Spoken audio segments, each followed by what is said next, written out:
Water is undisputedly the most essential part of any food storage system. Yet compared with its importance, water receives very little attention. According to the American Red Cross, each person should store a minimum of 1 gallon of water per person per day. Now, there are many other experts who claim that this is not nearly enough. They say that the actual storage needs is closer to 2 or 3 gallons of water per person per day. Now, during times of crisis or emergency, we'll conserve water and use only what is necessary. But it's been my experience that most people do not store even enough water for their basic needs, especially nowadays as more people are storing freeze-dried and dehydrated foods. And in fact, according to many online sources, the average American uses up to 50 gallons of water per person per day. And that's one of these.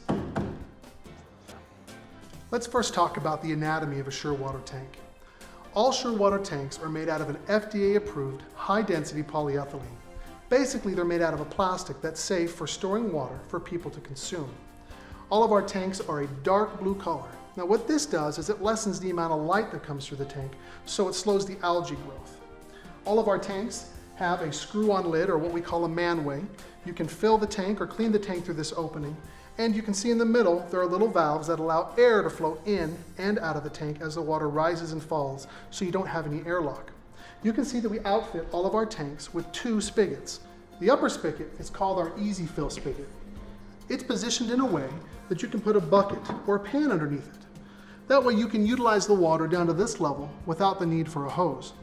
The bottom spigot is for filling or for draining the tank. To drain a Surewater tank, you simply take a regular rigid garden hose,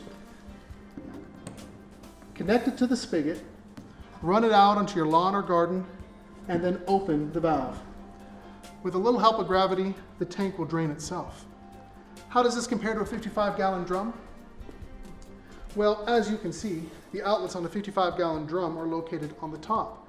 To drain this water, you need to move the full tank to a floor drain or outside, and with the help of a siphon or a pump, you can slowly drain the water out. It gets even more complicated if, like many, you've had to save space and stack these drums. Now you're going to need a footstool or a ladder to get to the top of this drum to drain it before you can even access the water in the bottom. Let's talk about how easy it is to fill a Surewater tank. Each Surewater tank comes with 2 quarter-turn ball valve hose spigots. Now, these are full port valves, and that's important because what that means is when the valve is open, the interior diameter of the valve is every bit as big or bigger than the hose that you're using to fill it with.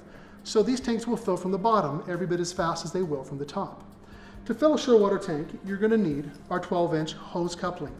It's got a female hose end on both sides. You attach the coupling to the tank, the coupling to your hose, and then you run the hose to the nearest spigot. Now, it's important that you don't use a regular garden hose to fill this with. Garden hoses put toxins and lead in the water that pass through them. You can see that we've chosen a food-safe hose made out of material. Now, we love these hoses. These hoses are great because when you're not using them, they're rolled up on a spool. And they stay clean and dry, waiting for the next time you're going to use it, which will only be once or twice a year. We want to take all the guesswork out of water storage so that you can be sure that your water is fresh, you can be sure that you have enough water, and you can be sure that your water is safe.